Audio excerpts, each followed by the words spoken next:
Good evening, मेरा नाम है doctor Mohit Saraogi and I am the director of iris IVF centre Saraogi hospital. आज के वीडियो में मैं मेल इनफर्टिलिटी के अलग अलग टाइप्स और सब टाइप्स आपके साथ डिस्कस करना चाहूँगा। हमें पता है कि मेल्स का उतना ही कंट्रीब्यूशन है प्रेगनेंसी के लिए जितना फीमेल्स का। इनफैक्ट 40 to 50% केसेस में males are responsible for infertility in a couple. Now जब हम मेल इनफर्टिलिटी के बारे में बात करते हैं तो दो मेजर इशू हो सकते हैं। एक हो सकता है मेडिकल प्रॉब्लम, जहाँ पे कि जो स्पर्म का सैंपल है उसमें कोई ना कोई इशू निकलता है, एंड सेकंड होता है परफॉर्मेंस रिलेटेड इश्यूज, जैसे कभी कभी प्रीमैच्योर इजैकुलेशन हो सकता है या कुछ कंडीशंस है जैसे इरेक्टाइल डिसफंक्शन, जहाँ पे रिलेशंस रखने में डिफिकल्टी होती है क्योंकि मेल पार्टनर को इरेक्शन नहीं होता। तो ये दोनों ही इश्यूज कंसेप्शन में डिफ़िकल्टी कॉज कर सकते हैं और दोनों के अलग अलग कारण रहते हैं, दोनों का अलग अलग इवैल्यूएशन रहता है। तो सबसे पहले let's talk about performance related issues. इसमें सबसे कॉमन होता है इरेक्टाइल डिसफंक्शन। इस कंडीशन में जो मेल पार्टनर है इसको इरेक्शन होने में डिफ़िकल्टी होती है एंड इस कारण से penetrative intercourse becomes a problem, जहाँ पे रिलेशंस नहीं हो पाते। ऑब्वियसली प्रेगनेंसी में डिफ़िकल्टी आने ही वाली है। नाउ इसमें ऑब्वियस क्वेश्चन आता है कि what are the reasons for ED और erectile dysfunction as it is known. तो इसमें सबसे पहले होता है unhealthy lifestyle patterns, okay, lack of exercise, obesity, hormonal imbalances can be responsible. कई सारे जो पेशेंट्स होते हैं उनमें या तो शुगर का इशू निकलता है या कई बार थायराइड का इशू निकलता है। So doing a good sugar blood sugar test and thyroid test important है। फिर इनमें कई पेशेंट्स होते हैं जो क्रॉनिक अल्कोहल अब्यूजर्स होते हैं। लॉन्ग टर्म अल्कोहल अब्यूज से लिवर डैमेज हो सकता है, हमारे सारे एंजाइम डैमेज हो सकते हैं और इसमें इन पेशेंट्स में अक्सर अपना लिबिडो या सेक्स टाइप पूरा इम्पेयर हो सकता है। Then there is a category of patients जो जिम में पंप करते हैं आयरन, बट इसके साथ साथ सब्सटेंस अब्यूज करते हैं या स्टेरॉइड अब्यूज़ करते हैं। ये हमारे यानी बॉडी का इंटरनल बैलेंस डिस्टर्ब कर सकता है, हार्मोनल बैलेंस डिस्टर्ब कर सकता है, and this can also result in a erectile dysfunction. Another common reason for erectile dysfunction is blood pressure और हाइपरटेंशन। अनकंट्रोल्ड ब्लड प्रेशर में रिलेशंस रखने में डिफिकल्टी हो सकती है। And then of course age comes इन।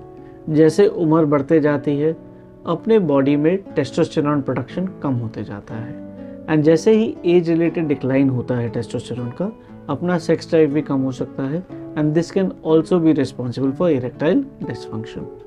इनमें कुछ चीज़ें बड़ी आसानी से करेक्टेबल है, जैसे हमारे lifestyle choices, the use of supplements that we are taking, but कुछ चीज़ें ऐसे हैं जो हमारे कंट्रोल में नहीं है। फॉर एग्जाम्पल लो टेस्टोस्टेरोन या age induced decrease in sex drive. इन पेशेंट्स के लिए अक्सर सिंपल सॉल्यूशंस रहते हैं जैसे वायग्रा, बट ये मेडिसिन के साइड इफ़ेक्ट्स भी रहते हैं and they can not be had unsupervised. So कोई भी मेडिकेशन लेने से पहले आप अपने फर्टिलिटी स्पेशलिस्ट, गायनेकोलॉजिस्ट या एंड्रोलॉजिस्ट से ज़रूर मिलिए। ऐसे कई सारे मेडिसिन हैं जो कॉम्प्लिकेशंस क्रिएट कर सकते हैं, जैसे heart problems and cardiac failure. So unsupervised हमें कोई भी मेडिसिन लेना नहीं है, even if we suffer from ED। The other major contributor for male infertility is abnormal semen parameters, यानी हमारे स्पर्म्स के काउंट, मोटिलिटी या मॉर्फोलॉजी में abnormality होती है। नाउ स्पर्म्स में 3 किस्म के प्रॉब्लम हो सकते हैं। एक होता है लो स्पर्म काउंट, इसका साइंटिफिक टर्म है ओलिगोजूस्पर्मिया। अगर किसी भी मेल में स्पर्म सैंपल में स्पर्म काउंट 20 मिलियन प्रति ml से कम है 3 दिन एब्स्टिनेंस के सैंपल में, सो इसको लो स्पर्म काउंट बोला जाता है। यदि ऐसा है तो इसको फर्दर इवैल्यूएशन लगेगा। अगर किसी पेशेंट पे स्पर्म काउंट 5 मिलियन प्रति ml से कम है तो अक्सर इन पेशेंट्स को IVF या टेस्ट टू बेबी ट्रीटमेंट की ज़रूरत पड़ती है from a conception point of view. सिर्फ अच्छे स्पर्म काउंट से प्रेगनेंसी नहीं होता। एक और मेडिकल कंडीशन है जिसको बोलते हैं एस्थेनोजूस्पर्मिया। इसका सिंपल मतलब है कि स्पर्म्स में आगे बढ़ने की रफ्तार या मोटिलिटी नहीं है या कमज़ोर है। एस्थेनोजूस्पर्मिया का सिग्निफिकेंस समझने के लिए मैं ये मॉडल में आपको समझाता हूँ। ओवरी में नॉर्मली बनता है एग, और एग ओवरी से निकल के आता है ट्यूब में। अब इस दौरान में अगर हमने रिलेशंस रखे तो स्पर्म्स डिपॉजिट होते हैं वजाइना में, बट स्पर्म्स को यहाँ से यहाँ तक पहुँचने की आवश्यकता है और इसके लिए हमें ज़रूरत है स्पर्म की मोटिलिटी के लिए। अगर स्पर्म में बिल्कुल ही मोटिलिटी नहीं है तो अगर हमारे 100 मिलियन स्पर्म काउंट भी हो तो वो सारे के सारे यहाँ रहेंगे, कोई भी स्पर्म यहाँ तक पहुँचेगा नहीं और प्रेगनेंसी नहीं हो सकती।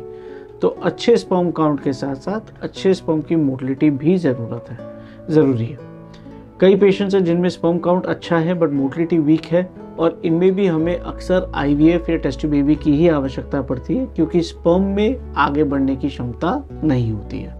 So this is the second type of sperm abnormality.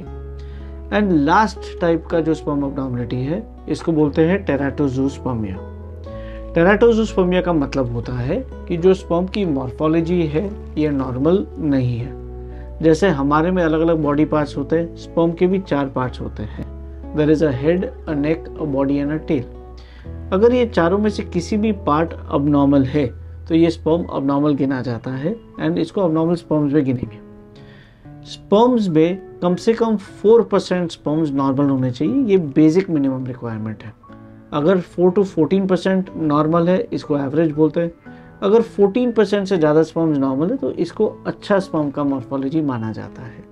But sperm की मॉर्फोलॉजी का जो एनालिसिस है इसके लिए कंप्यूटराइज मशीन्स होते हैं या ये मैन्युअली 100 स्पर्म्स को एग्जामिन करके भी किया जा सकता है। अगर स्पर्म्स की मॉर्फोलॉजी अबनॉर्मल है तो भी फर्टिलिटी में इशू आएगा या मिसकैरेज के चांसेस बढ़ेंगे। ये तीनों ही कंडीशंस इंटर रिलेटेड है। कई बार एक ही फैक्टर तीनों चीज़ के लिए रिस्पॉन्सिबल हो सकता है, बट अगर कोई भी कंडीशन से हम सफ़र करते हैं तो हमें अपने फर्टिलिटी स्पेशलिस्ट से ज़रूर मिलना है ताकि फर्दर इवैल्यूएशन और ट्रीटमेंट आपका किया जा सके। आई होप ये वीडियो आपके लिए यूजफुल रहा हो and if so subscribe to our channel. Thank you and have a good day.